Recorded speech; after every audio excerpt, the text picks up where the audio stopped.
Hey everybody, it's Master Gallengeist here, bringing you my review of Empyre issue 4. And this was a pretty crazy issue, because we learned some pretty interesting facts. This wasn't a completely action-packed one, but it did have some good action and some crazy-ass revelations in it.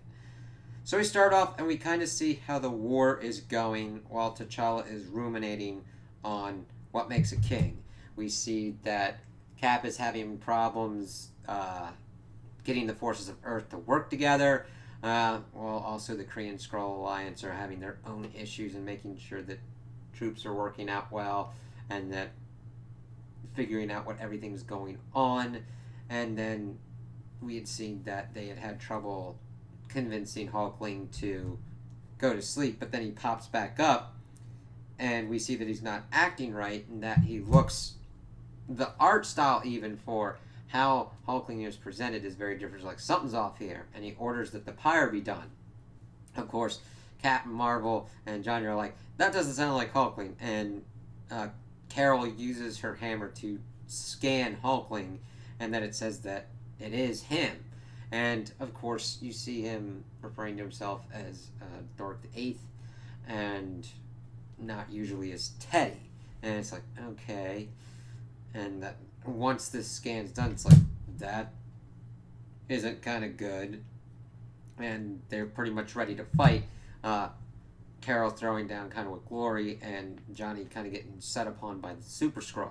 And of course, Carol's able to kind of back him up, and they're getting ready to do some more things. But of course, Hulkling orders that Mergen remove them from the bridge. Now she just teleports them, but of course Glory's like, you should have killed him. He's kind of pissed about that.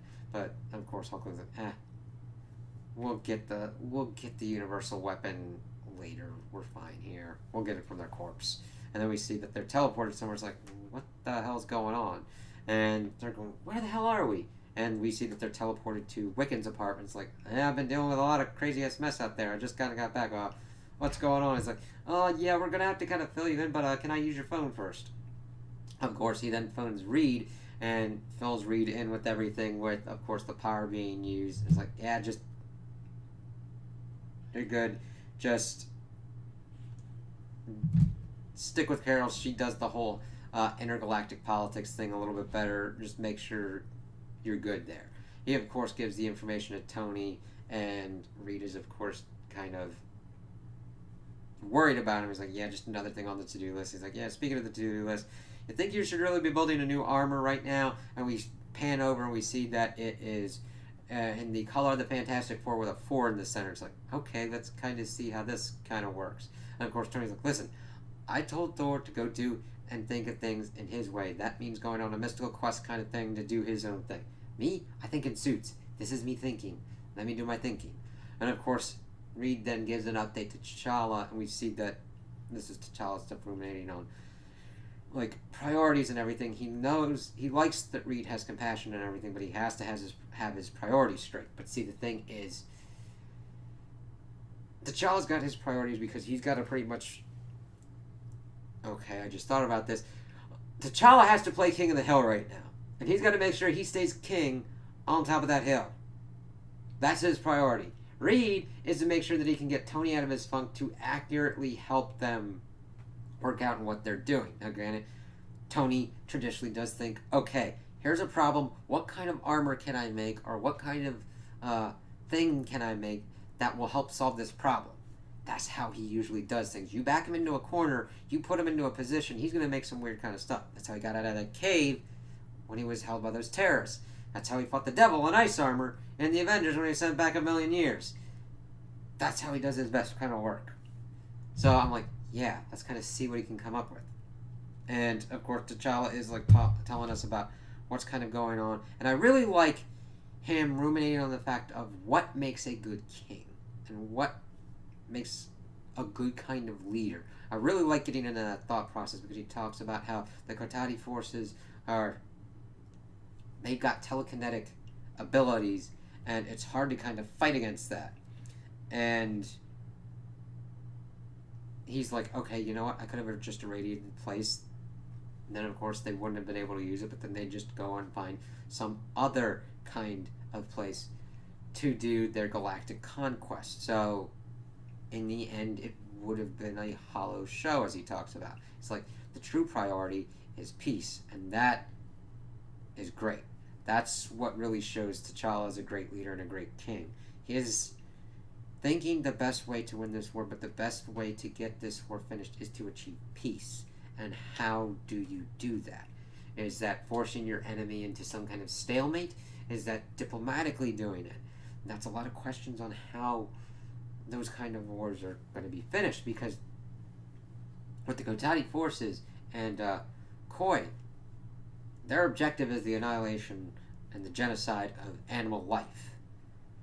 You have to make that be such an untenable position that they have to be at the table, and that peace is the better option than actually going through with that plan. You have to make it so costly or so painful that it's not worth going through what you have to achieve it. So of course we then switch over and see how the status of their diplomatic mission would be. We see Koi and Swordsman at Lake Victoria talking about how their forces are doing. They're like, he's still holding out. And of course Swordsman understands what's going on and how to fight T'Challa a lot more effectively than Koi. He's like, listen, T'Challa's a wild card. He does strategies that like nobody really kind of thinks about, so it's gonna be kind of difficult. But of course, that's when Mantis, She-Hulk, Sue, and Ben show up and try and talk to him. And we see that Mantis really gives good reason, like, yeah, I understand, but like, just because I did some wrong things in raising you doesn't mean that like you shouldn't heed my advice. I'm sorry about those things. And of course, with the Kree and the Skrulls, there can be peace.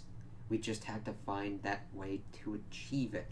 And of course, Koi doesn't really give a crap about any of that. And like they're going to come and apologize. It's like, you, granted, the attempted genocide of your race was shit. There are really limited ways to effectively apologize for that. For doing that kind of thing. I get that. But to just turn around and do the same things, it's just a dark cycle of vengeance and violence that never fucking ends. Even if you do your thing, you will have then shown that if somebody does violence and eradicates their enemies, they then come out on the top. And you'll be like, oh, there'll be peace with all the Kotati. It's like, yeah, until one of the Kotati at their one beck and calls, like, I want to be king on the hill. I want to be on the top of the hill because I deserve it, because it's my right, because I'm a god. Continue it on, but Koi cannot see that. So, as they're pretty much trying to talk, we see that She-Hulk tells them that the Empyre is about to be deployed and that they should press their attack immediately. It's like, what? And then she releases a gamma blast that has Sue use a protective shield again with her and Mantis inside, but Ben gets flung off, and then She-Hulk goes after him, and he's like, what the hell's going on with you, She-Hulk? And she then starts burping up plants, and we're like, what the fuck? This becomes really disturbing. This was like the most crazy-ass fucking thing. Talking about how whenever they take over a human corpse, it turns green because of the chlorophyll. And that you guys stupidly brought a green person to the moon, and they were able to do their infiltration and get their own Hulk. And then says that the Jen that you know is dead. It's like, holy shit. Now granted, that's a crazy kind of death thing to do, but we have also learned that this is not the first time that Jen has died. When the whole Civil War II thing was going on, she was killed by Thanos and is essentially kind of similar to Bruce Banner, Immortal Hulk kind of thing. So we're going to have to probably see some kind of crazy thing that kind of fights with the plant thing. But the artwork of just seeing how disturbing it was, her burping at the plants and then it taking over her and kind of just beating up on Ben, was just, it sucked. It's like, holy shit. But it makes for a kind of compelling story. And then we see that Swordsman is gloating that they have a Hulk, and that Mantis is pleading with Koi, but he doesn't listen, so let's just leave. Of course, we see T'Challa kind of talking more about, of course, what's kind of going on. And then we go back, and we see that Wiccan is seeing what's going on in Johnny's head, and seen the memories of what was going on with Hulkling, and he's like, yeah, that's not Teddy. Yeah, clone, and someone else impersonating him, even though it was mind control. I kind of know Teddy, and that's not Teddy. And Carol's like, yeah, but it scanned, said it was a perfect match. He's like, nah, that means butt kiss. Tech can be fooled. And now, granted, he is dealing with an alien race of shapeshifters and stuff. He's like, well, the thing is, what if, hypothetically, they were able to even kind of copy what his genetic makeup would look like, and have that be the thing that shows it.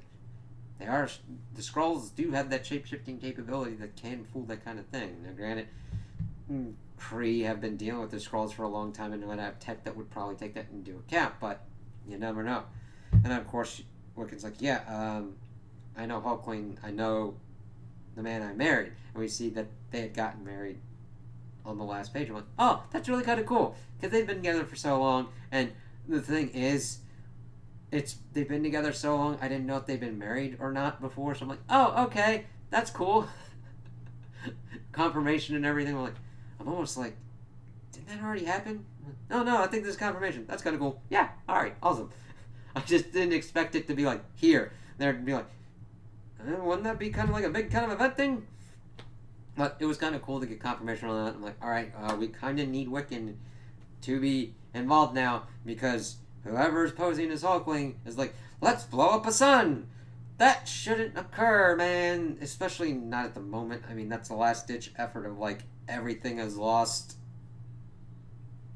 Like the big one kind of a deal. But we'll kind of have to see how this new information kind of gets, how all of these different kind of developments work out. T'Challa is holding out as best as he can. We'll have to see how, like, Captain America deals with what information he gets, what Thor is eventually going to have, how Tony's suits and everything he technologically brings up and brings together with Reed will deal with, how people are going to react that She-Hulk has been turned to the Kotati side and killed, and how Wiccan's going to get into play, and what overall, I think it will come down to some kind of decision for Hulkling.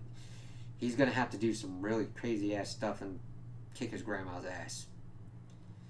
I love comics. I just had this sentence that, like, a dude's got to kick his own grandma's ass to make sure they don't blow up the sun.